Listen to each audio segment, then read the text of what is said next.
レッスン1、パスタを切る。アンナ、パスタがなくなったのに気づいたよ。ああ、本当に？今夜の夕食にスパゲッティを作るつもりだったんだ。それは残念なことです。近いうちにもう少し買わないといけません。はい、買い物リストに追加する必要があります。それを必ず書き留めておきます。ありがとうございます。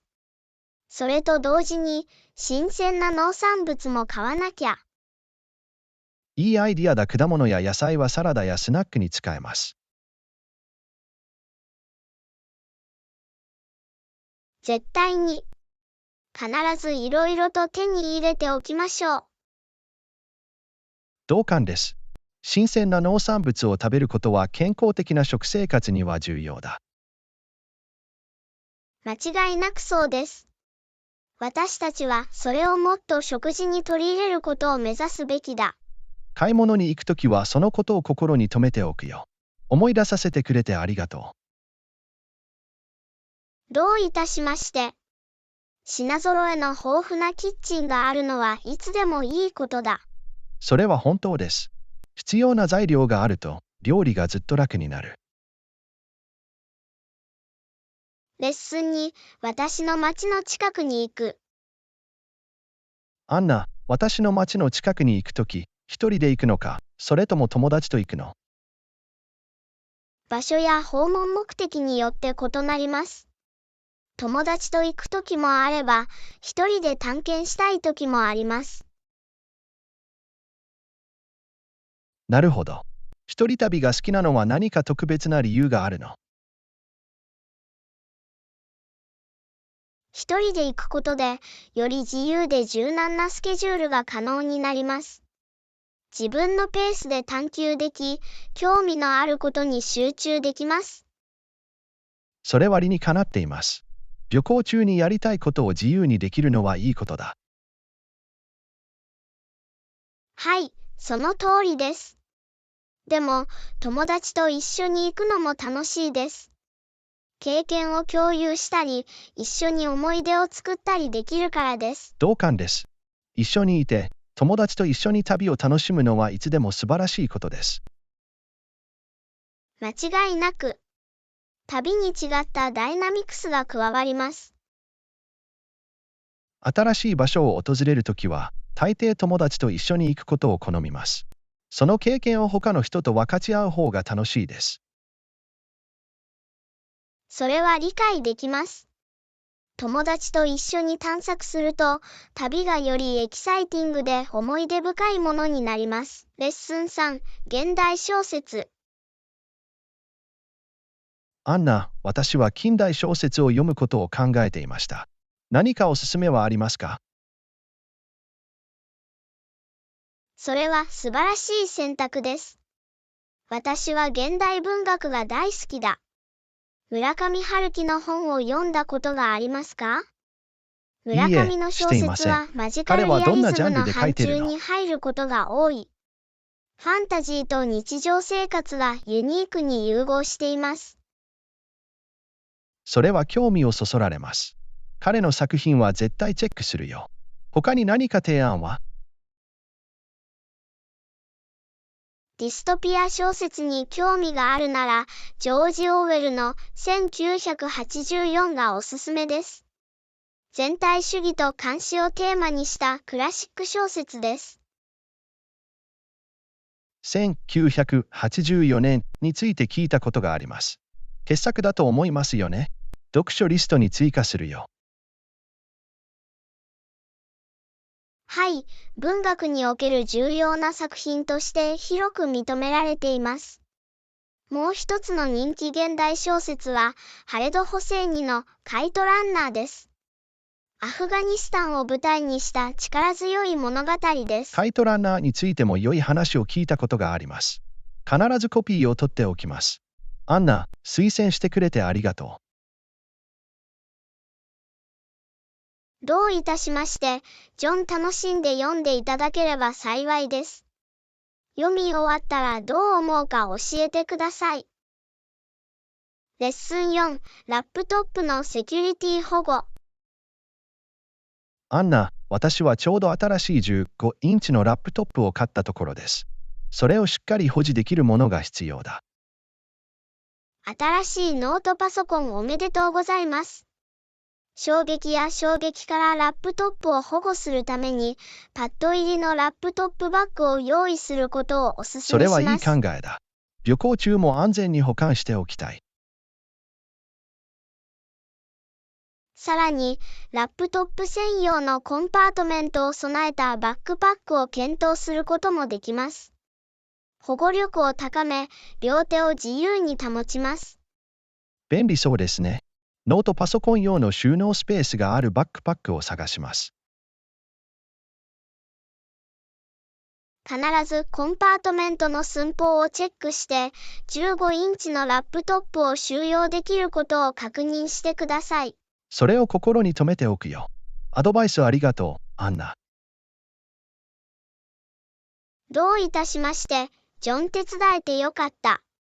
他に提案が必要な場合はお知らせください。レッスン5、ベーキング愛好家。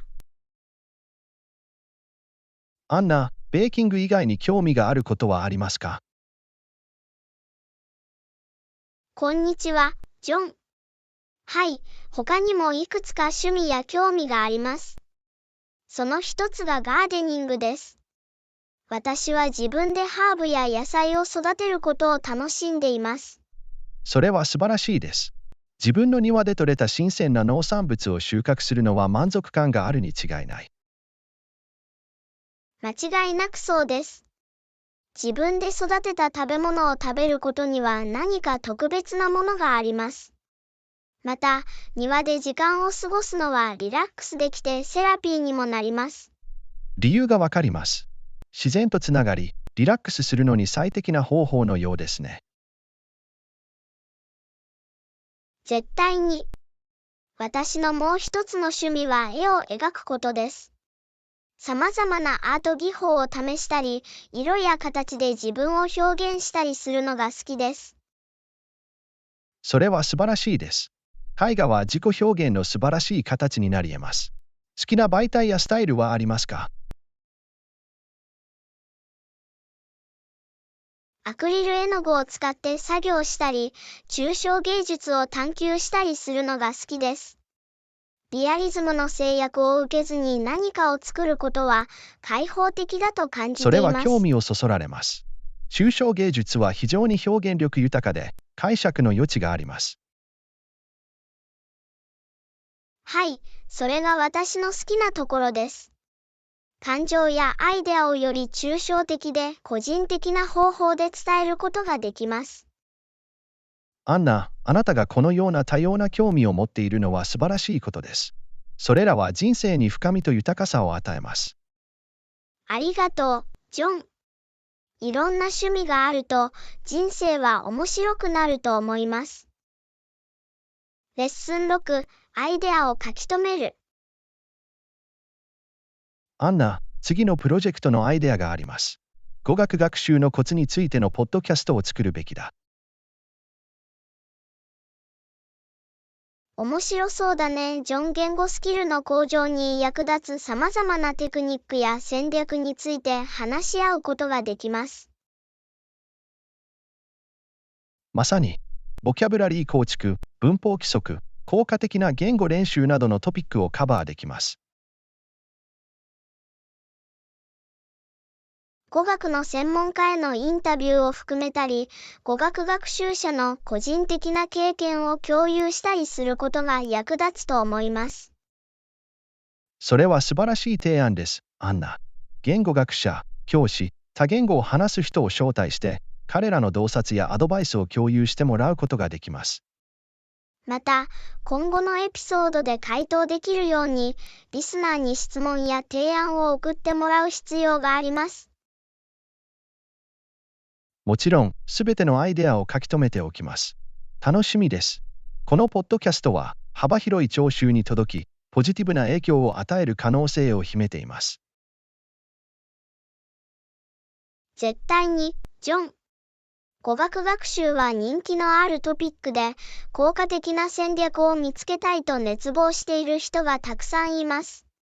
私たちのポッドキャストは彼らにとって貴重なリソースになり得ます。同意します、アナ。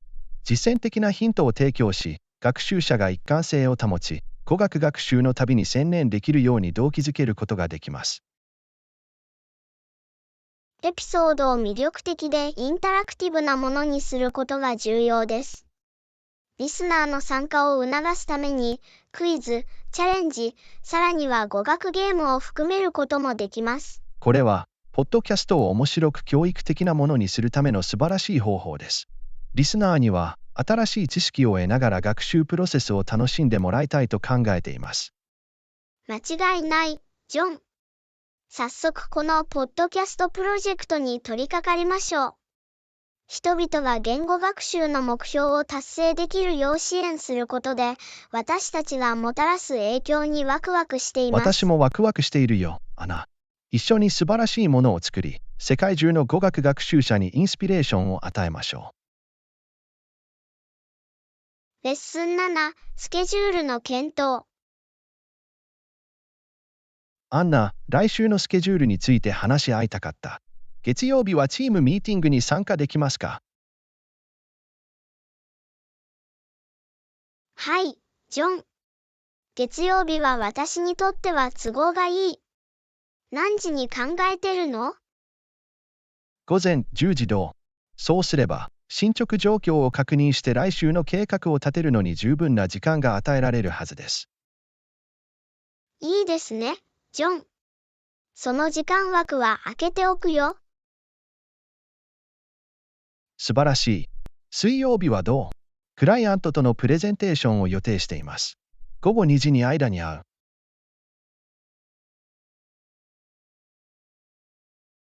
はい、水曜日の午後2時に間に合います。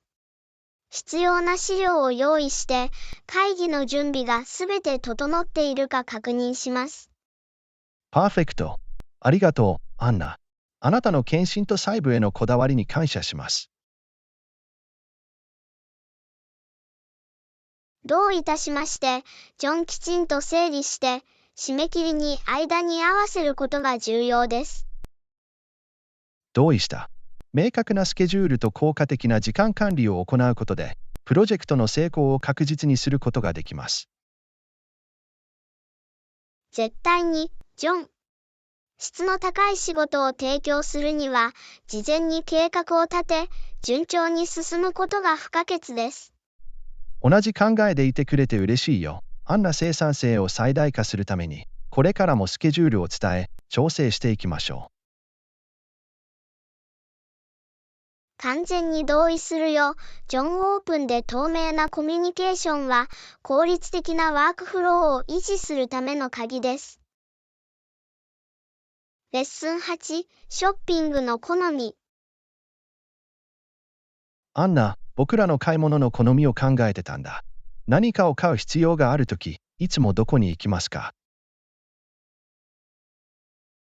いつもショッピングモールに行くよ、ジョン。衣料品店から電化製品や家庭用品まで、様々な選択肢があります。それは便利です。ショッピングモールに行くのも好きです。ショッピングに必要なものがすべて揃っているからです。まさに、ジョン。時間の節約になるし、一箇所でいろんな店を探検できる。普段行っているお気に入りのお店やブランドはありますか？はい、お気に入りがいくつかあります。ザラや H&M などの衣料品店を見るのが好きで、電化製品ならベストバイに行きます。それらは素晴らしい選択です、アンナ。ザラのコレクションをブラウズするのも楽しいです。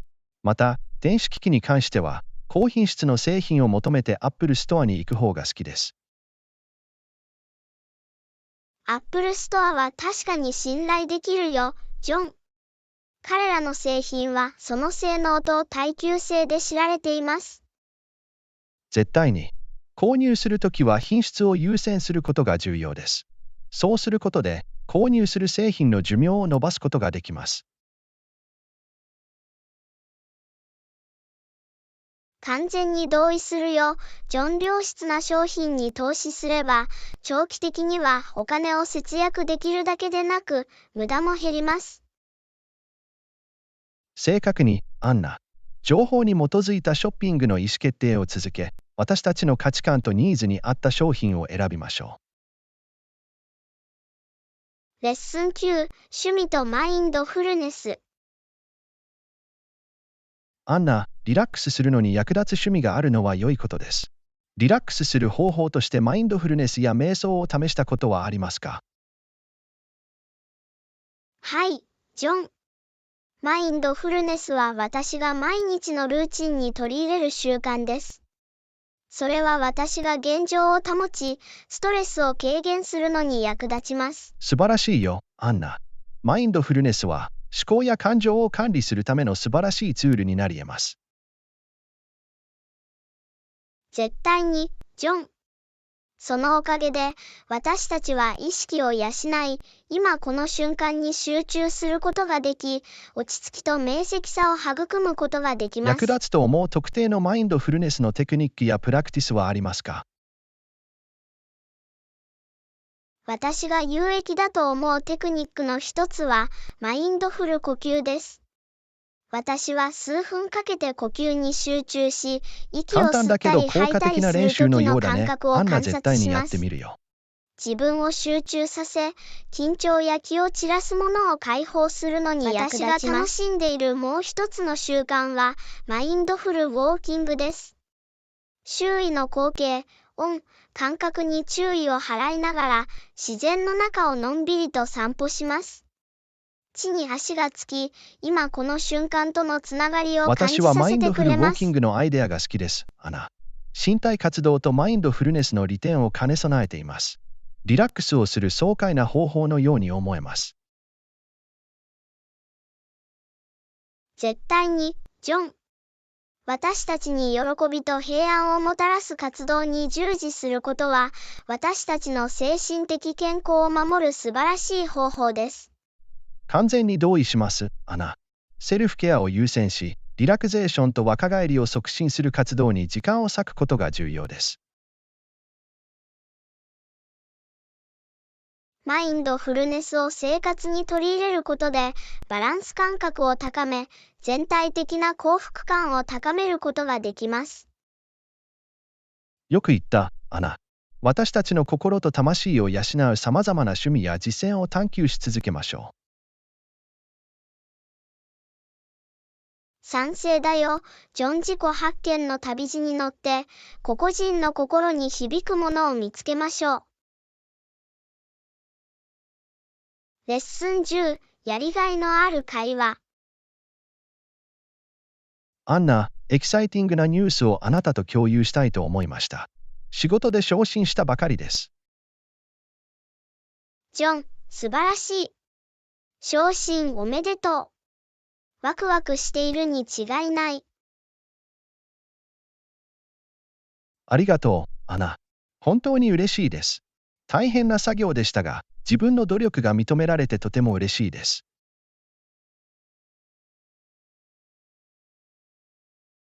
それを聞いて嬉しいよ。君の献身と献身は報われた。君にはこの報酬がふさわしい。アンナ、あなたの優しい言葉に感謝します。それは私にとって大きな意味があります。ところで、我々はこの成果を祝うべきだ。いつかコーヒーでも飲んでみてはいかがですか？素晴らしいアイディアだね。ジョン、あなたの成功を一緒に祝いたいです。会う時間を計画しよう。素晴らしい。スケジュールを確認して、空いている日程をお知らせします。本当に楽しみです。素晴らしい。暇になったら知らせてください。実現させます。改めて、おめでとう、ジョン。このプロモーションを獲得しました。ありがとう、アナ。皆さんのご支援と励ましに感謝しています。それは私にとって大きな意味があります。コーヒープランを確定するためにすぐに連絡します。レッスン11、リサーチとショッピングのコツ。アンナ、新しい街への旅行を計画していて、そこでの時間を最大限に活用したいです。事前にリサーチをする方法について何か提案はありますか？それはいい点だ、充実しアナ。た旅行体それら験をのリソース実は必現するにず調は、べてみます。リサーチを行う話は変わりことは素晴ますが、らしいア新しいイデアで。街で買い物をするときのコツオンラはありますインの旅か？行ガイド、観光客フォーラの多いショッム、ピングエブログからリアは避け、始める個性的ことをお勧なローカルショめします。ップを見つけたいです。多くの場合、貴重な洞察や推奨事項が提供されています。観光客の多いショッピングエリアを避けるには、地元の人が買い物をする近所に足を踏み入れてみてください。隠れた名品や本物の商品が並んでいることが多いです。さらに、地元の人におすすめを聞くと、素晴らしいショッピングスポそれットには素晴らしいたどり着提案です、くことがでアンナ。きます。必ず近所を探検して、住民からアドバイスをもらうつもりです。もっとやりがいのあるショッピング体験になりそうです。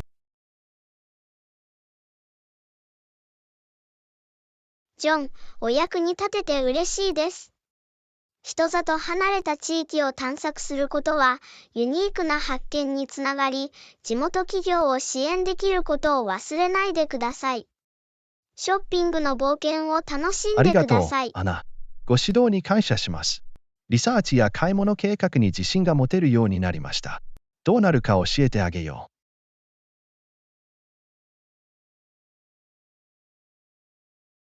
レッスン12、予算に関する考慮事項。う。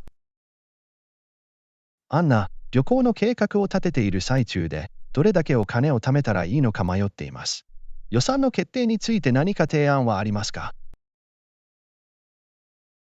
ジョン、旅行のために貯めておくべき金額は、旅行のスタイルや好みによって異なります。贅沢な旅行を計画していますか？それとも予算を抑えた旅私行を計は快適画してさと手頃いますか？な価格のバランスを好みます。余計な出費をせずに、旅を最大限に生かしたい。そのバランスを見つけるためのおすすめはありますか？その場合は、目的地での宿泊、交通費、食事、アクティビティの平均費用を調べることをお勧めします。これにより、どれだけの節約が必要かを大まかに見積もることができます。それは理にかなっています、アナ。調査をして、それらの要素に基づいて予算を立てます。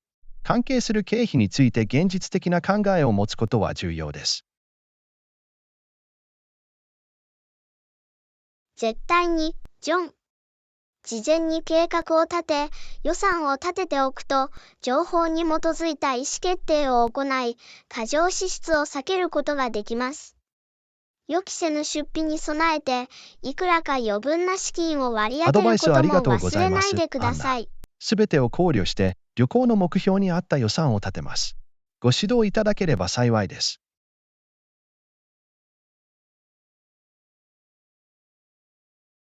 レッスン13、バランスの取れた食事の維持。アンナ、私は最近バランスの取れた食事を心がけています。私たちの健康と幸福を大ごとにすることは重要です。ジョン、聞いてよかった。私たちの体に必要な栄養素を供給するには、バランスの取れた食事が不可欠です。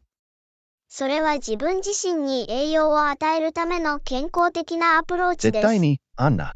果物や野菜、全粒粉をもっと食事に取り入れています。一日を通して元気が出るのに役立ちます。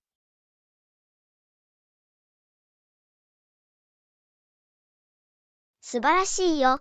ジョン、果物や野菜にはビタミンやミネラルが豊富で、全粒穀物には繊維やその他の必須栄養素が含まれています。健康全般をサポートする素晴らしい方法です。はい、ところで、アンナ、私も加工食品や甘いスナックの摂取量を減らそうとしています。よりバランスの取れた食事を保つのに役立つことが分かりました。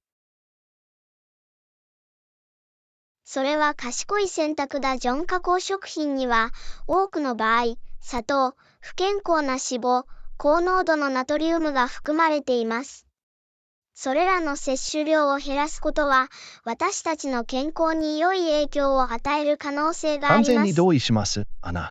より健康的な食品を選ぶことで、一日を通して集中力と生産性が向上します。食事が健康全般にどのように影響するかは驚くべきことです。はい、私もバランスの取れた食事を心がけています。ジョン。元気が出て、集中力が高まるのを助けてくれます。これはセルフケアの重要な側面です。素晴らしい、アナ。私たち2人がバランスの取れた食事を通して自分の面倒を見ることに全力を注いでいることを知って嬉しいです。それは私たちの生活に大きな影響を与える小さな一歩です。絶対に、ジョン。意識的な選択をして、自分の体に入れるものに気を配ることがすべてです。バランスの取れた食事をとることで、最適な健康状態になる可能性を最大限に高めることができます。これ以上同意できない。バランスの取れた食事を維持し、健康的な食事を選ぶことで、健康を優先し続けましょう。私たちの体はそのことに感謝してくれるでしょう。間違いない、ジョン。適切な栄養で自分をケアすることに関しては、私たちが同じ考えを持っていることを嬉しく思います。バランスの取れた食事への継続的な取り組みについてお伝えします。午前中の生産性。アンナ、午前6時頃に起きると、一日を通して生産性が向上することが分かりました。早朝が生産的な一日の雰囲気を醸し出すのは驚くべきことです。ジョン、あなたの言っていることは理解できます。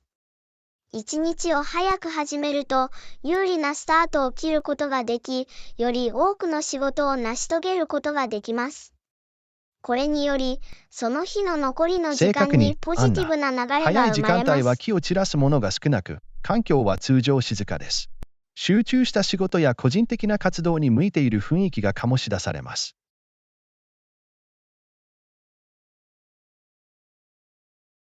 同意するよ、ジョン。また、朝は瞑想や運動などの活動をするのに最適な時間だと感じています。自分を集中させ、これからの日に向けてポジティブな調子を整えるのに役立ちます。素晴らしい、アナ。午前中にマインドフルネスと身体的健康を促進する活動に従事することは、私たちの全体的な生産性と気分に大きな影響を与える可能性があります。ジョン。ところで、私も朝の時間を使って一日の予定を立てています。午前中にタスクや優先事項を整理しておくと、集中力を保ち、より多くのことを成し遂げることができます。それは素晴らしい戦略だ、アンナ。その日の明確な計画を立てることで、圧倒されるのを防ぎ、時間とエネルギーを効果的に配分することができます。絶対に、ジョン。生産性を最大限に高め、成功への準備を整えるために朝を活用することがすべてです。ルーチンを確立することは非常に有益です。完全に同意します、アナ。きちんと整理された朝のルーチンは安定感をもたらし、一日を最大限に活用するのに役立ちます。これは身につける価値のある習慣です。はい、ジョン。私たち一人一人に合ったルーチンを見つけることが重要です。様々なアクティビティやタイミングを試して、自分が最も生産的で充実していると感じるものを見つけることができます。それは素晴らしい点です、アナ。最適なルーチンは人によって異なるので、自分にとって最も効果的なものを個別に見つけることが重要です。朝に優先順位をつけることで、私たちは自分の可能性を最大限に引き出すことができます。絶対に、ジョン。これからも朝の力を借りて、早朝を最大限に活用しましょう。生産的で充実した一日に向けて準備を整えるチャンスです。アンナ、これ以上同意できない。朝が持つポテンシャルを生かし、それが生産性や健康にもたらすポジティブな影響を受け入れることです。レッスン15、お金をかけずに。アンナ、お金をかけずに家を飾る方法をずっと考えてたんだ。一つのアイデアは、古い家具をアップサイクルすることです。古いものを新しくてユニークなものに変えることができます。ジョン、それは素晴らしいアイデアだ。アップサイクリングは費用対効果が高いだけでなく、環境にも優しいです。古い家具に新しい命を吹き込むために、新しいペンキを塗ったり、クリエイティブな修正を加えたりすると、絶対に、アンナ。驚くべきことそです。して一番いいのは、自分のスタイルや好みに合わせてパーソナライズできることです。ご自宅のインテリアにユニークな雰囲気を加えます。完全に同意するよ。ジョン、想像力を解き放ち、ご自宅に個性を添える素晴らしい機会です。さらに、廃棄物を減らす持続可能な選択肢でもあります。そうだよアンナ、これは双方にメリットのある状況です。私たちはお金を節約し、無駄を減らし、美しく機能的なものを作ることに満足しています。間違いない、ジョン。アップサイクリングは一緒に行うのが楽しいプロジェクトでもあります。家をイメージチェンジしながら充実した時間を過ごすことができます。その音が好きだよアンナ、それは僕たちの絆を結びつけ、創造性を解き放つ素晴らしい方法になるだろう。アップサイクルできる古い家具を探し始めましょう。計画みたいだね。ジョン、古着屋に行ったり、オンラインプラットフォームで中古家具をチェックしたりできます。発見されるのを待っている隠れた宝石がたくさんあります。絶対に、アンナ、アップサイクリングの冒険を始めましょう。私たちのクリエイティブなタッチで私たちの家が変わるのを見るのを楽しみにしています。私も、ジョン、最終結果を見るのが待ちきれません。私たちの家は私たちのユニークなスタイルを反映し、私たちの基地に富んでいることの証となるでしょう。すごいことになるよアンナ、私たちのアップサイクル家具は会話のきっかけになり、自分たちでそれをやったと知って満足するでしょう。これ以上同意できないわ、ジョン。私たちの創造性と持続可能な選択を私たちの家に反映させましょう。このプロジェクトを楽しみにしています。私もそうだよアンナ、早速始めて、私たちのビジョンを現実のものにしましょう。私たちのアップサイクル家具は、私たちの創意工夫とスタイルの証となるでしょう。レッスン16、今夜の炒め物。アンナ、今夜の夕食は何にする？早くて美味しいものを食べたい気分だ。炒め物はどう？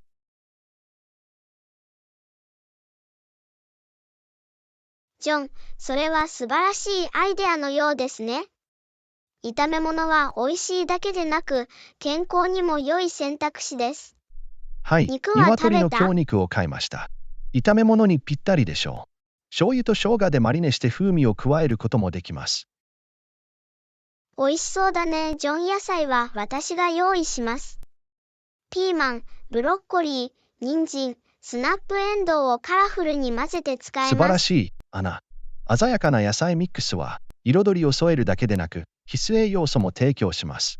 あなたが野菜をみじん切りにしている間に、私がチキンの調理を始めます。調理が均一になるように、必ず薄く均一なスライスに切ります。ガーリックフレークとチリフレークを加えて少し刺激することもできます。唐辛子フレークが炒め物にほのかな辛さを与えます。味の適切なバランスを見つけることが全てです。これ以上同意できないわ、ジョン。また、醤油、蜂蜜、米酢を少し使って、ピリッとした甘い風味のクイックソースを作ることもできます。あんなすべての味がまとまって、鶏肉と野菜が美しくコーティングされます。私たちの炒め物は美味しくなるだろう。考えているだけでお腹が空いてきたよ。ジョン。鶏肉に火が通り、野菜が柔らかくカリカリになったら、すべてをソースに入れて蒸したご飯の上に盛り付けます。鶏肉に火が通ってジューシーになるようにするよ。風味と食感の組み合わせが、この炒め物を満足のいくヘルシーな食事にします。掘り下げるのが待ちきれません。ジョン。当店の自家製炒め物は、どんなテイクアウトよりも美味しいです。忙しい夜には手一緒早くてに楽しめ美味しくる便利で風味召し上がれます。豊かな食事です。この美味しい炒め物で料理を始めて、食欲を満たしましょう。レッスン17、それはいい考えだ。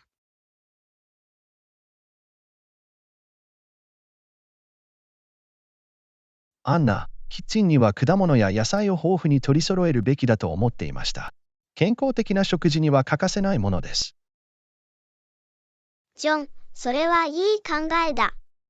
果物や野菜は私たちに必要不可欠な栄養素を与え、健康全般に貢献します。まさに、アナ。食事に彩りや新鮮さを添えるだけでなく、ビタミン、ミネラル、抗酸化物質を幅広く提供します。これらを毎日の食事に取り入れることは重要です。4多様な栄養素を確実に摂取するには、様々な果物や野菜を食べることを目指すべきです。そうだね、アンナ。多くの場合、例えば、ほうれん草やケールなどの葉物野菜には、鉄分やカルシウムだけでなく、ビタミン A、C、K が豊富に含まれています。オレンジやベリーなどの鮮やかな色の果物には、ビタミン C と抗酸化物質が豊富に含まれています。季節の果物や野菜は、多くの場合、これ以上同意でよりきない。新鮮で美味しく、季節の農産物は手頃な価格です。風味豊かになるだけでなく、地元の農家を支援し、輸送に伴う二酸化炭素排出量を削減しもう一つのます。ヒントは、持っている果物や野菜を中心に食事を計画することです。それらをサラダ、スムージー、それは素晴らしい炒め物に取り提案です入れたり、アンナ。野菜ベー果スの物や野菜メインディッを食事のシュを作っ主役とすたりするることで、こともできます。定期的に摂取し、健康上のメリットを享受することができます。そして、適切な保管の重要性を忘れないようにしましょう。果物や野菜の中には冷蔵庫に保存するのが最適なものもあれば、正しく保管することで、室温で保存するの腐が良い敗を防ぎ、ものもあり品ます。質をより長く保つことができ鮮度をます。伸ばすのに農役産物を立ちます。定期的にチェックし、腐る前に使用するのは良い習慣です。キッチンに豊富な種類の果物や野菜を用意することは、私たちの健康と幸福を優先するためのシンプルでありながら強力なキッチンには方法です。色とりどりの果物や野菜を用意しておこそれを優先させましょう。う。これは私たちの健康全般に大きな影響を与える小さな一歩です。レッスン18、服の品質。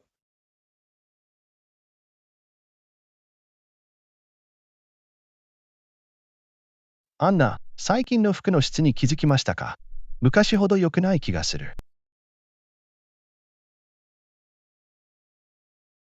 ジョン、私もそれに気づきました。一部の服は以前ほど長持ちしないようだ。はい、その通りです。先月シャツを買ったんだけど、もう穴が開いてるんだ。がっかりです。それは残念なことです。ジーンズでも同じような経験をしたことがある。数回洗っただけでステッチが剥がれ何てしまった。かにお金を使っても、それが持ちこたえないのはイライラします。服が長持ちするように作られていた時代が懐かしい。完全に同意します。ファストファッションが引き継がれ、品質が損なわれているように感じます。絶対に。服に関しては量より質を優先することが重要だと思間違いなく。よくできた作品に投資すると、初期費用が高くなるかもしれませんが、長期的には耐久性が高くなる傾向があります。これからは、洋服の購入をより厳選して、より質の高いアイテムを見つけることに集中しようと思います。素晴らしいアプローチだね。ジョン。安く作られた服でいっぱいのクローゼットよりも、よくできた服の小さなワードローブの方がいい。アンナ、これ以上同意できない。私たちが着る服に関しては、常に品質を優先すべきだ。レッスン19、警察への報告。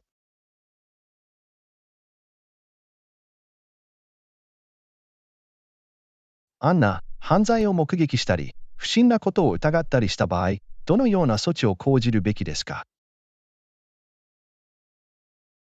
ジョン、すぐに警察に通報することが大切だよ。彼らはそのような状況に対処するように訓練されている。ただし、警察に通報することは、さらなる犯罪を防ぎ、地域社会の安全を確保するのに役立ちます。絶対に。無視するよりも、不審なアクティビティがあれば注意して報告した方が良いでしょう。同感です。地域社会の安全と福祉に貢献することは、市民としての私たちの責任です。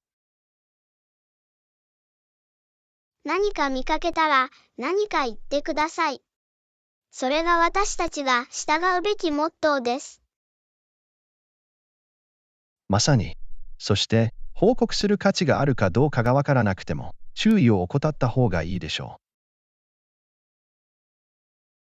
それは本当です。警察は状況を評価し、必要な行動方針を決定することができます。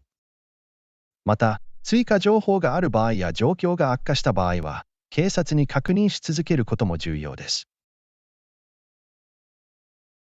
間違いなく、常に情報を入手し、法執行機関と協力することで、大きな違いが生まれます。バツバツバツ。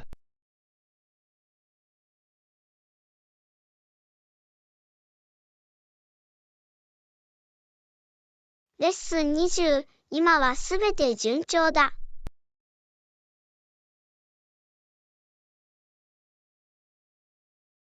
アンナ、昨日、近所でトラブルがあったと聞きました。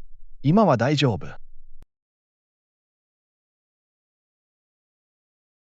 ジョン、はい、小さな事件がありましたが、今は大丈夫です。状況は解決しました。それを聞いてほっとしました。関係者全員が安全で無傷であることを願っています。幸いなことに、怪我人はいませんでした。それは何よりも誤解だった。深刻なことではなかったと知ってよかったです。コミュニティの安全を優先することは常に重要です。絶対に。私たちは常に近所の安心感と調和を維持するよう努めるべきです。同意した。私たちのコミュニティは回復力があり、このような状況に効果的に対処できると知って安心しています。この事件は、私たちが警戒を怠らず、お互いに気を配ることを思い出させてくれました。間違いなく、私たちは、すべての人にとって安全で平和な環境を維持するために積極的に取り組まなければなりません。レッスン21、スタイリッシュで実用的。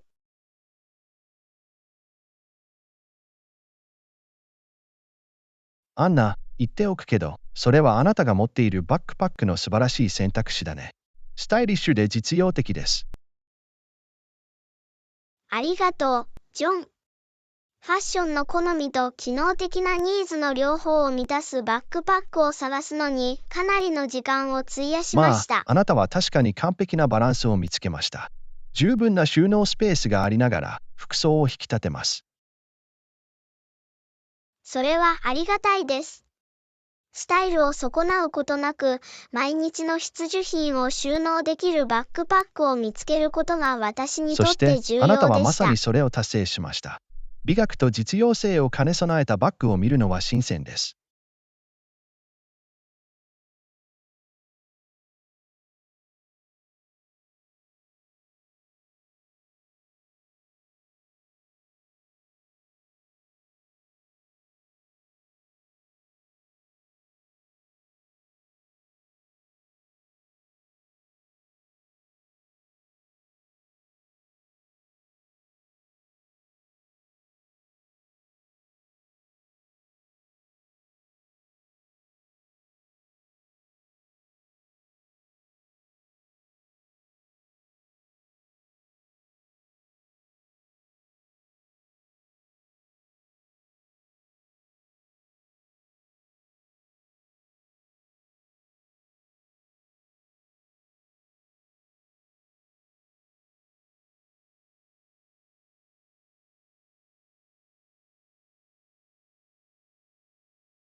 まさに。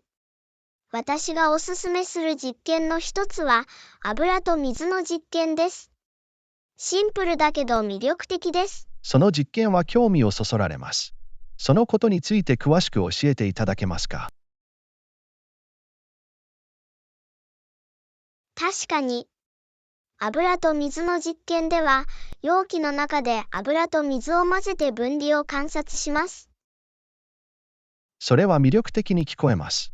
これは油と水のさまざまな性質を視覚的に示したものです。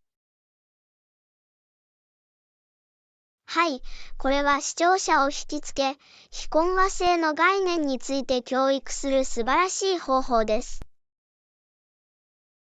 お客様にも面白いと感じていただけると思います。今後の活動に取り入れてみましょ同意した。ビデオチュートリアルやライブデモンストレーションを作成して、ソーシャルメディアプラットフォームで共有できます。う。素晴らしい提案です。これにより、より多くのオーディエンスにリーチし、ブランドへの関心を高めることができます。そう思ってくれて嬉しいよ。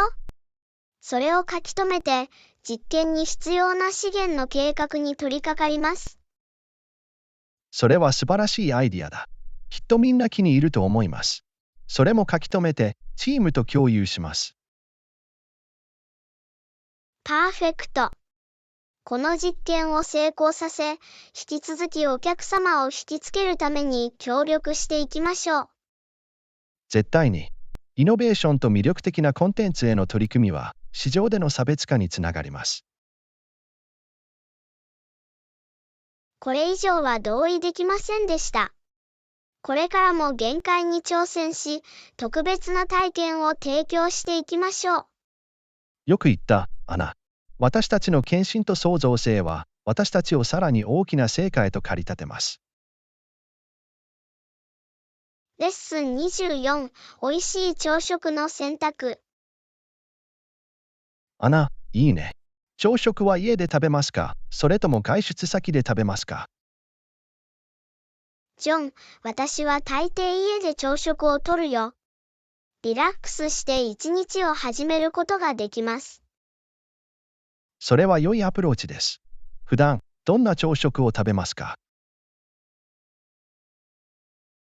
全粒穀物、果物、タンパク質源からなるバランスの取れた食事が好きです。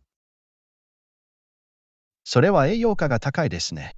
朝は適切な栄養素で体に栄養を与えることが大切です。絶対に。ヘルシーな朝食は活力を与え、一日の残りの時間を整えます。同感です。新陳代謝を活性化させ、最適な生産性を維持する素晴らしい方法です。ジョン、家でも朝食は食べる？まあ、正直に言うと、私はよく外出先で朝食をとります。朝はスケジュールが忙しい。わかりました。多くの人はペースの速い生活を送っていて、家で朝食をとる時間を作るのが難しいと感じていはい、ます。それは本当です。プロテインバーやヨーグルトカップなど、持ち運べる便利なオプションを選ぶようにしています。それらは良い選択です。栄養面を犠牲にせず、利便性を優先することが重要です。絶対に。必ずラベルを読み、添加物を最小限に抑え、砂糖を加えた製品を選ぶようにしています。それは賢いアプローチです。材料に注意し、情報に基づいた選択を行うことが不可欠です。ありがとう、アナ。朝食について意識的に決断を下すことで、その日の調子が良くなると思います。これ以上同意できないわ、ジョン。栄養価の高い朝食で一日を始めることは、私たちの全体的な健康につながります。レッスン25、互いに助け合う。アンナ、もちろん、手伝いたいです。何を探してるの？ジョン、自己啓発と自己改善に関する本のおすすめを探しています。それは探求するのに最適なトピックです。そのジャンルで高く評価されている本をいくつか提案できます。感謝するよ、ジョン。私はいつも自分の知識を広げ、個人的に成長したいと思っています。私がおすすめする本の一つは、スティーブン・ R ・コビーの非常に効果的な人々の7つの習慣です。その本のことは聞いたことがある。自己啓発の分野では古典とされているよね。はい、確かに。コビーは、個人がより積極的で生産的になるのに役立つ強力な原則を提示しています。それは興味をそそられます。それを読書リストに追加するよ。他に何かおすすめはありますか？探求する価値のあるもう一つの本は、ジェームズ・クリアのアトミック・ハビットです。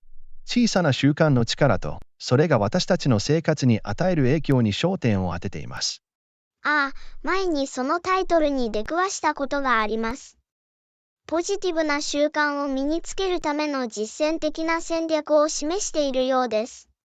絶対に。クリアは、個人の大きな成長につながる小さな変更を行う方法について、実践的なアドバイスを提供します。それこそまさに私が探しているものです。推薦してくれてありがとう、ジョン。他に何かある？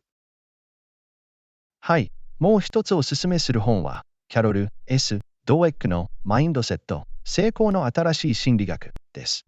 成長マインドセットと固定マインドセットという概念を探求しています。ああ、成功するためのマインドセットの重要性について聞いたことがあります。その本もぜひチェックしてみます。素晴らしい。手伝えてよかった。これらの本は、自己啓発のための貴重な洞察と戦略を提供します。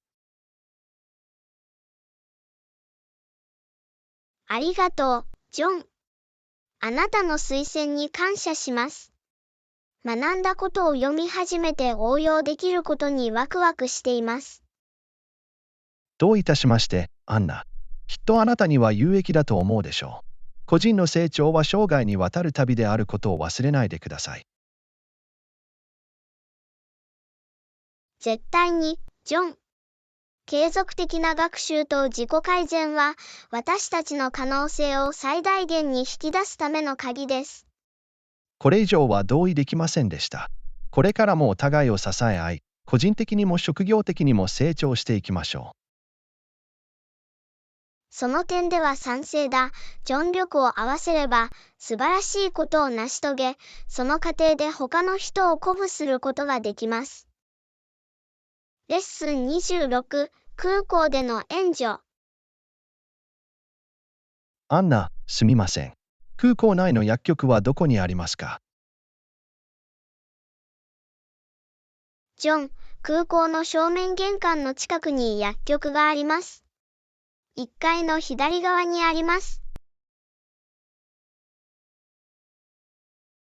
ありがとう、アナ。フライト前に薬を買わなくちゃ。簡単に見つけられますか？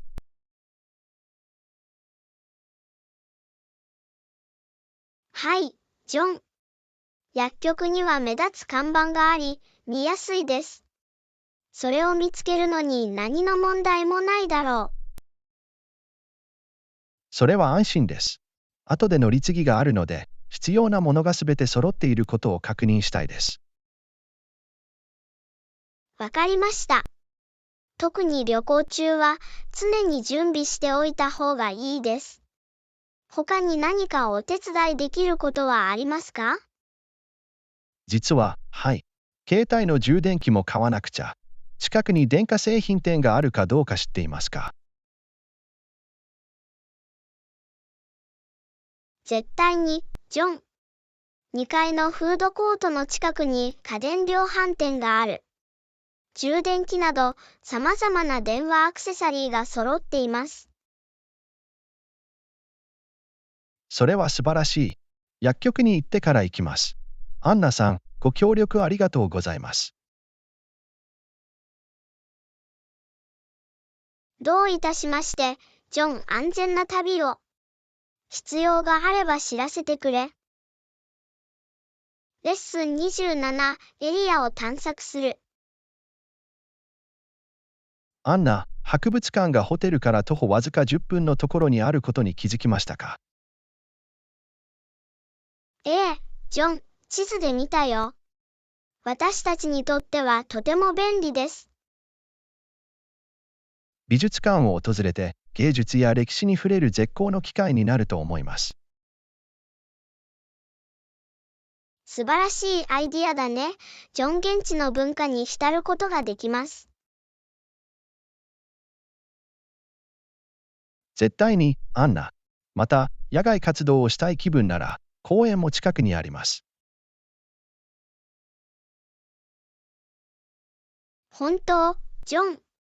公園は美しいと聞きました。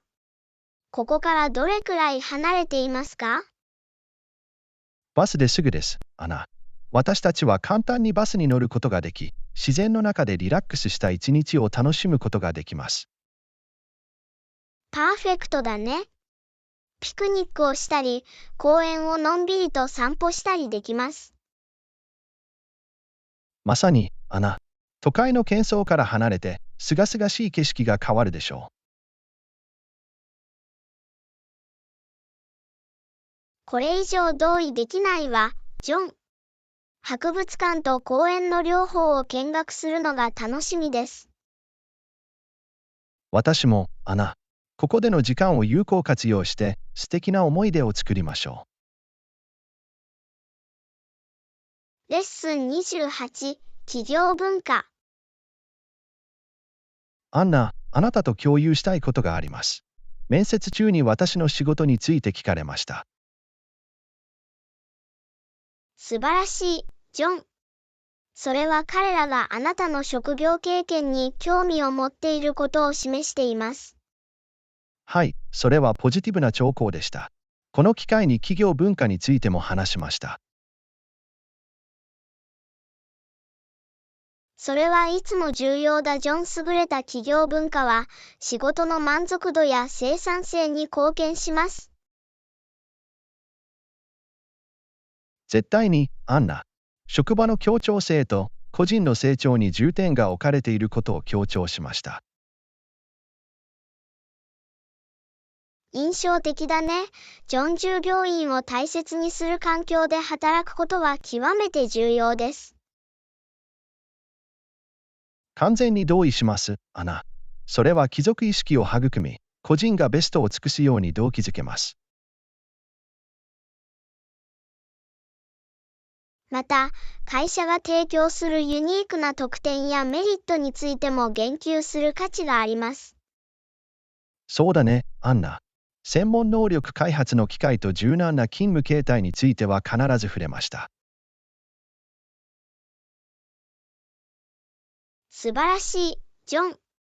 それはあなたが会社とその価値観を総合的に理解していることを示しています。ありがとう、アナ。私の回答がポジティブな印象を残し、この役職に対する私の熱意を示してくれたことを願っています。教訓29、政治家に説明責任を負わせる。アンナ、権力の座には大きな責任が伴います。私たち市民にとって、彼らに説明責任を負わせることは極めて重要です。絶対に、ジョン。政治家に説明責任があると、ガバナンスの透明性と公平性を確保するのに役立ちます。アンナ、これ以上同意できない。私たちは民主的プロセスに積極的に参加し、懸念を表明する必要があります。その通りだ、ジョン。常に情報を入手し、建設的な対話を行うことで、私たちは変化をもたらすことができます。アンナ、必要に応じて彼らの決定や行動に疑問を投げかけることが不可欠です。それが説明責任を促進する方法です。同意するよ。ジョン選出された代表者に透明性と倫理的行動を要求するのは私たちの義務です。そして、投票の力を忘れないようにしましょう、アンナ。説明責任を優先するリーダーを選出できます。絶対に、ジョン。私たちの投票は未来を形作り、政治家に約束を果たす責任を持たせることができます。レッスン30、食料品の買い物。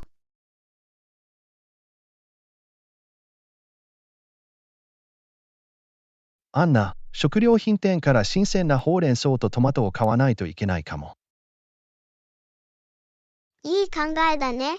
ジョン、夕食にヘルシーなサラダを作るのに使えます。私もそう思います、アナ。最高品質の有機農産物を手に入れるようにしましょ同意しました、ジョン。有機野菜は通常、農薬を含まず、栄養素の含有量も高いです。う。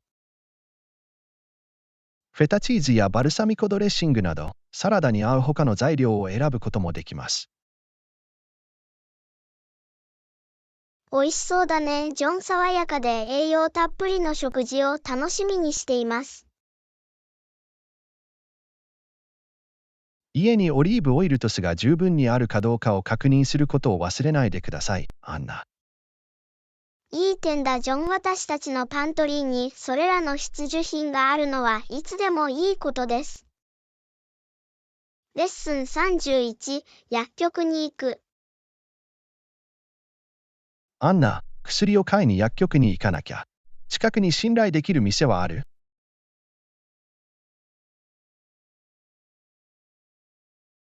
ジョン、ここから数ブロック離れたところに評判の良い薬局がある。薬の種類が広く、知識豊富なスタッフがお手伝いします。聞いてよかったよ。アンナ、質の高い製品を提供し、専門的なアドバイスを提供する信頼できる薬局を持つことが重要です。絶対に、ジョン。特に健康と福祉に関しては、信頼できる薬局を選ぶことが不可欠です。完全に同意します、アナ。ところで、私の薬についての質問に答えてくれる薬剤師がいるかどうか知っていますか？はい、ジョン。先ほど紹介した薬局には専任の薬剤師がいて、貴重な情報を提供したり、懸念事項に対処したりできます。安心だよ、アンナ。私たちの投薬計画を指導してくれる知識豊富な医療専門家がいることは常に有益です。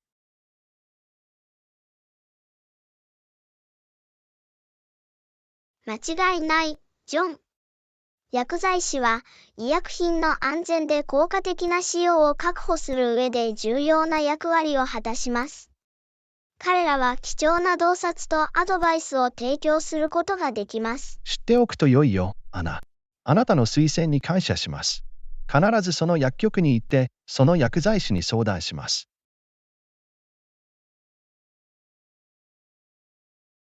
どういたしまして、ジョン。手伝えてよかった。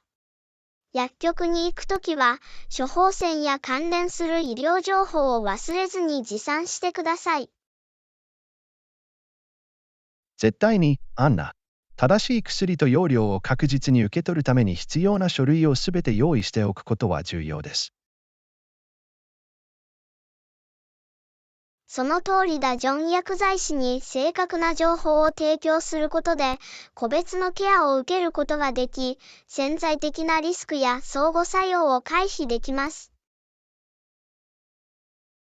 わかるよ、アンナ。投薬に関しては、健康を優先し、情報に基づいた意思決定を行うことが重要です。信頼できる薬局は、その点で貴重なリソースです。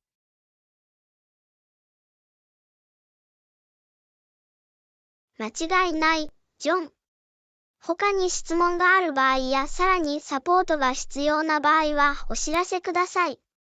私がお手伝いします。ありがとう、アナ。ご支援に感謝します。私が薬局に行ったことと、薬剤師から受けたアドバイスについて、最新情報をお伝えします。どういたしまして、ジョン、あなたの経験を聞くのを楽しみにしています。気をつけて元気に。そうするよ、アンナ。またありがとう。健康を優先して、薬局が提供するサービスを最大限に活用しようと思います。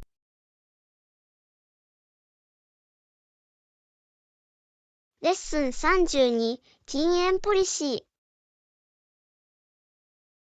アンナ、ホテル全館禁煙ポリシーがあることをお知らせします。心配はいりません。ジョン、聞いてよかった。禁煙の環境にいると、いつも気分がリフレッシュできます。健康的な雰囲気へのこだわりに感謝します。絶対に、アンナ。私たちは、お客様に清潔で快適な環境を提供することの重要性を理解しています。喫煙は多くの人にとって気になるものです。私たちはすべての人に快適な体験を提供したいと考えました。これ以上同意できないわ、ジョン。すべてのゲストのニーズや好みに依頼られるよう、配慮が行き届いています。禁煙ポリシーは厳格に施行されていますか？はい、アンナ。喫煙されるお客様には、ホテルの外に喫煙エリアを設けています。これにより、室内の禁煙環境を維持しながら、お客様のニーズに応えることができます。それは賢いアプローチだ、ジョン。これにより、喫煙者は禁煙ゲストの快適さを損なうことなく、指定されたスペースを確保できます。その背後にある思いやりに感謝しています。ありがとう、アナ。私たちは、喫煙の有無にかかわらず、すべてのお客様にポジティブな体験を提供することを信じています。指定の喫煙エリアを設けることで、すべてのお客様に満足していただけるよう、バランスを取ることができます。それを聞いて嬉しいよ、ジョン。それはあなたがゲストの健康と快適さを優先していることを示しています。きっと多くの人はあなたの禁煙ポリシーを高く評価してくれると思います。アンナ、優しい言葉をありがとう。私たちはお客様に可能な限り最高の体験を提供するよう努めており、禁煙ポリシーはその一面に過ぎません。それを聞いて嬉しいよ、ジョン。あなたのホテルに行けば禁煙の滞在ができると知って心強いです。きっと他の人も同じように感じるでしょう。お客様や他のお客様を当ホテル、アンナでお迎えできることを楽しみにしております。快適で快適な環境を提供することが私たちの最優先事項であり、そのために禁煙ポリシーを導入できることを嬉しく思います。ありがとう、ジョン。ゲストにポジティブな体験を提供するために尽力してくださったことに感謝します。喫煙の心配をせずに滞在を楽しめることを知ってよかったです。レッスン33、経験を共有する。アンナ、最近街で新しいレストランを試したんだけど、素晴らしい経験をした。食事は美味しく、サービスも申し分ありませんでした。ジョン、それは素晴らしいですね。新しい食事の選択肢をいつも探してるんだ。そのレストランについて詳しく教えていただけますか？確かに、アナ。レストランは地中海料理を専門としています。ギリシャ、イタリア、スペインの味にインスパイアされた幅広い料理を提供しています。ああ、本当に？地中海料理が大好き。どんな料理を試しましたか？私は彼らの特製料理を食べました。新鮮な魚、エビ、イカが入ったグリルシーフードの盛り合わせでした。完璧に調理され、ハーブとスパイスで味付けされていて、風味が美しく引き立っていました。絶対に美味しそうだね。ジョン、考えているだけでお腹が空いてきた。ベジタリアンのオプションもありましたか？はい、アンナ。メニューにはベジタリアン料理専用のセクションがありました。私は彼らのナスのムサカを試してみましたが、本当に素晴らしかったです。ローストしたナス、トマト、とろけるチーズの組み合わせは最高でした。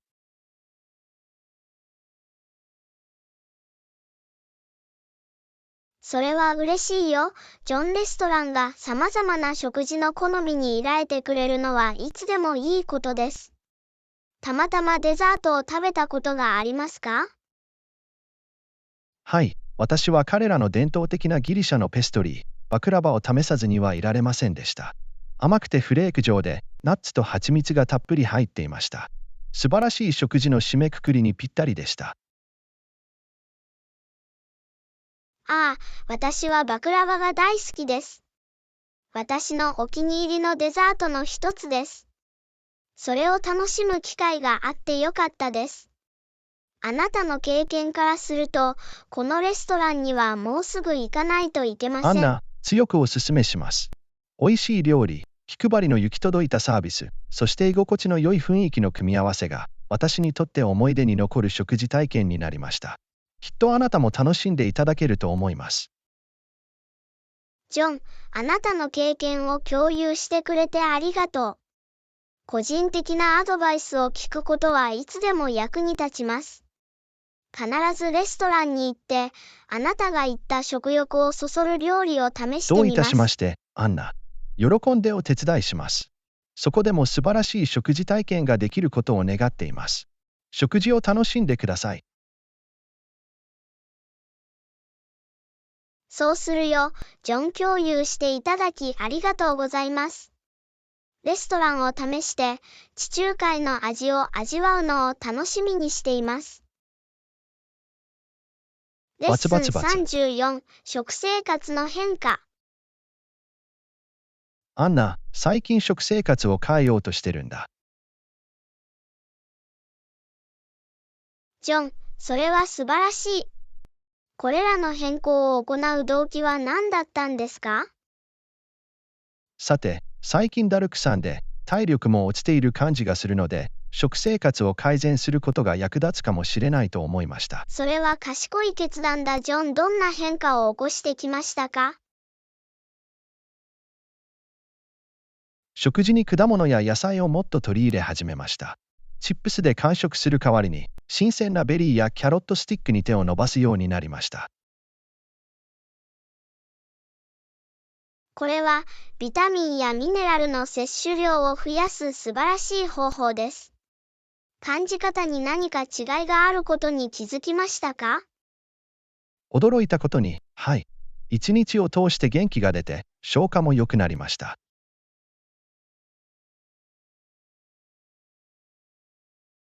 それを聞いて嬉しいよ、ジョン。食事の小さな変化が私たちの健康全般にこれほど大きな影響を与えるなんて驚きです。絶対に、アンナ。また、加工食品の消費量を減らし、家庭で食材を丸ごと使ってより多くの食事を作るようにしています。家で食事を作ることは、料理に何を入れるかをコントロールするのに最適な方法です。新しいヘルシーなレシピは見つかりましたか？はい、様々なサラダの組み合わせや自家製スムージーを試してきました。新しいフレーバーや材料を探求するのは楽しかったです。美味しそうだね、ジョン。新しいレシピを試したり、お気に入りの料理に変わるより健康的な代替品を見つけたりするのはいつもワクワクします。間違いなくそうだよ、アンナ。また、自分の分量にも気を配って、一口一口味わいながら、もっと注意深く食べるようにしています。マインドフルイーティングは素晴らしい習慣だ、ジョン。食べ物への感謝の気持ちを高め、食べ過ぎを防ぐのに役立ちます。役に立ちましたか？絶対に、アンナ。空腹感と満腹感の合図に気づくようになり、今まで以上に食事を楽しんでいます。素晴らしいよ、ジョン。良い仕事を続けてください。そうすれば、食生活の変化の恩恵を引き続き体験できると思います。励ましてくれてありがとう、アンナ。これまでのところポジティブな道のりでしたが、それが私の健康をさらに改善するのを見るのが楽しみです。レッスン35、正しい言葉を見つける。アンナ、特定の状況で正しいことを言わなかったらどうする？ジョン、時々不安になるのは自然なことだ。重要なのは、積極的に耳を傾け、共感を持って対応することです。それは理にかなっています、アナ。でも、間違ったことを言って、思わず誰かの気持ちを傷つけるのが怖いとしたら。優しさと敬意を持って会話に取り組むことが重要です。ジョン。確信が持てない場合は、相手の視点をよりよく理解するために、いつでも明確な質問をすることができます。なるほど。では、時間をかけて相手の視点を理解することで、より効果的に対応できるようになるのでしょうか。絶対に、ジョン。共感とアクティブリスニングはコミュニケーションの強力なツールです。これにより、他の人とつながり、気にかけていることを示すような方法で対応することができます。安心だよ、アンナ。時々、正しい言葉が見つからなくて、自分を表現できないのではないかと心配になることがあります。ジョン、コミュニケーションは時間をかけて磨くことができるスキルであることを忘れないでください。間違いを犯してそこから学んでも大丈夫です。大切なのは挑戦し続けることです。そうだね、アンナ。大事なのは練習とオープンな学習です。もっと自信を持って自分を表現できるよう努力していきたいです。素晴らしい考え方だね。ジョン、自分を信じて、自分の意図が良いと信じてください。時間をかけて練習すれば、正しい言葉を見つけるのがより快適になります。励ましてくれてありがとう、アンナ。アドバイスありがとうございます。これからもコミュニケーションスキルの向上に取り組んでいきます。どういたしまして、ジョン。誰にでも不安な瞬間はあるが、忍耐と練習を重ねれば、もっと自信がつく。自分らしくいて、心の底から話してください。そうするよ、アンナ。ご支援ありがとうございます。今後の会話で自分を表現することについて、もっと楽観的に感じています。レッスン36、おいしい料理。アンナ、最近おいしい料理を食べましたか？ジョン、先週一番素晴らしいタイ料理を食べたよ。味は素晴らしかったです。ああ、本当に？タイ料理は今まで食べたことがない。どんな料理を食べたの？デザートにはパッタイ、グリーンカレー、マンゴーもち米を食べました。甘くてスパイシーでピリッとした味の組み合わせが最高でした。おいしそう。タイ料理は絶対食べてみないと。私のような初心者におすすめなことはありますか？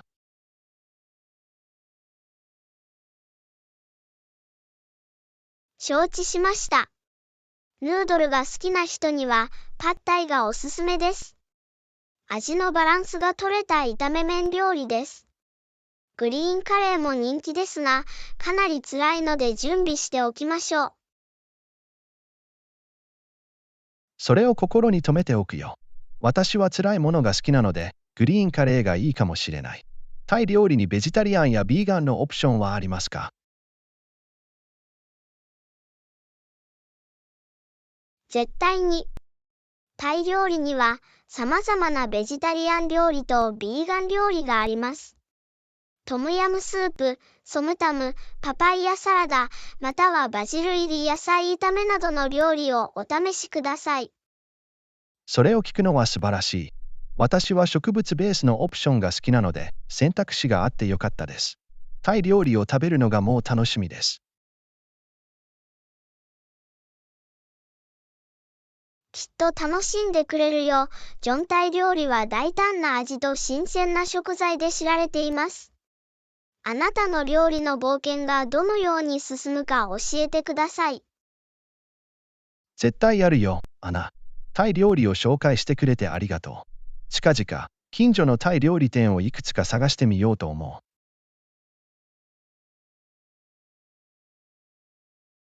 どういたしまして、ジョン。私のタイ料理への愛情を皆さんと共有できて嬉しいです。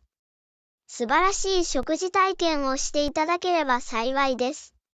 きっとそうするよ。アナ、その美味しい味を味わうのが待ちきれません。レッスン37、メープルトレイル。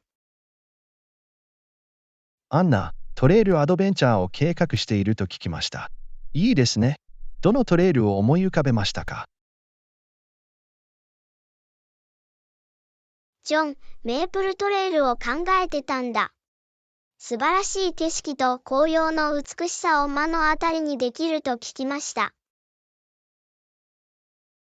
それは素晴らしい。メープルトレイルは、この時期になると鮮やかな色に染まると聞きました。自然に浸る絶好の機会になると思います。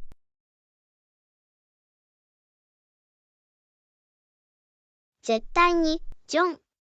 変わりゆく葉が絵のように美しい環境を作り出しています。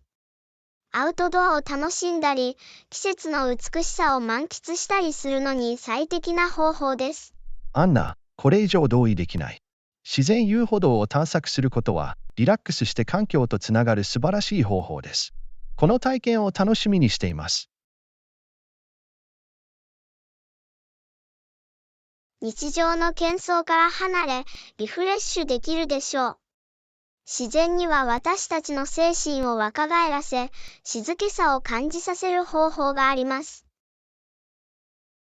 全くその通りだよ。アンナ、自然の中で過ごす時間は心を落ち着かせる効果があり、身の回りの素晴らしさに感謝することができます。この冒険に乗り出すのが待ちきれません。忘れられない旅になるよ、ジョン。メープルトレイルの美しさを目の当たりにし、心に残る思い出を作れることにワクワクしています。私のことも含めてくれ、アナトレイルの準備をして、快適で楽しい体験ができるように、必要なものをすべて準備しておきます。完璧に聞こえるよ、ジョン。途中の息を飲むような景色を撮影するカメラも持参できます。私たちの冒険を記録する絶好の機会になるでしょう。絶対に、アンナ。必ずカメラを持ってきて、トレイルの本質を捉えるよ。私たちは自分の経験を共有し、他の人たちに自然の素晴らしさを探求するように促すことができます。これ以上同意できないわ、ジョン。私たちの冒険は、環境を理解し、他の人たちにも自分の探求に乗り出すよう促す機会になるでしょう。ビーチでの休暇を本当に楽しみにしています、アンナ。リラックスして日光浴をしたり、波の音を楽しんだりするチャンスです。私も、ジョン。足元の暖かい砂を感じて海で一泳ぎするのが待ちきれません。リラックスして充電するのに最適な方法です。本当に楽しそうだよ、アンナ。私のビーチでの冒険を皆さんと共有し、素晴らしい思い出を一緒に作れることを楽しみにしています。同じように、ジョン。あなたの経験を聞いて、私自身のビーチでの冒険を分かち合いたいと思っています。素晴らしい話の交換になり、お互いから学ぶ機会にもなります。アンナ、これ以上同意できない。ビーチでの休暇を最大限に活用して、忘れられない瞬間の宝庫を作りましょう。レッスン38、テーマパーク計画。アンナ、前回はテーマパークでとても楽しかったよ。もうすぐ別の旅行を計画すべきだ。ジョン、私は完全に同意します。テーマパークは最高だった。ぜひまた行って、もっと素晴らしい思い出を作るべきです。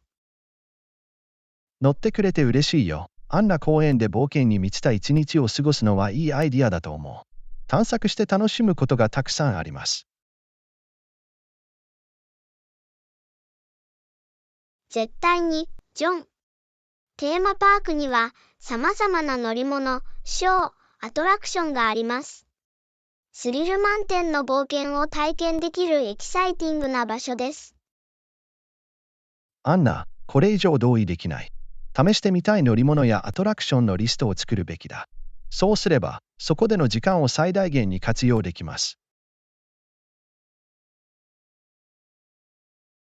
素晴らしい提案だね。ジョン公園のウェブサイトを調べて、どんな新しいアトラクションがあるかを調べ、それに応じて一一の計画を立てることができます。これにより、何かを見逃すことがなくなります。素晴らしいアイデアです、アンナ。また、訪問予定の日に特別なイベントやショーが開催されているかどうかも確認する必要があります。それらのうちの一つをキャッチできたら素晴らしいと思います。間違いない、ジョン。それは一日の娯楽の要素を一層引き立てるだろう。ショーのタイミングに合わせてライドをスケジュールして、訪問を最大限に活用することができます。絶対に、アンナ。楽しみを最大化し、忘れられない思い出を作ることが全てです。ライドのスリルをもう一度体験できることにワクワクしています。私も、ジョンジェットコースターやその他のスリル満点の乗り物からのアドレナリンラッシュは最高です。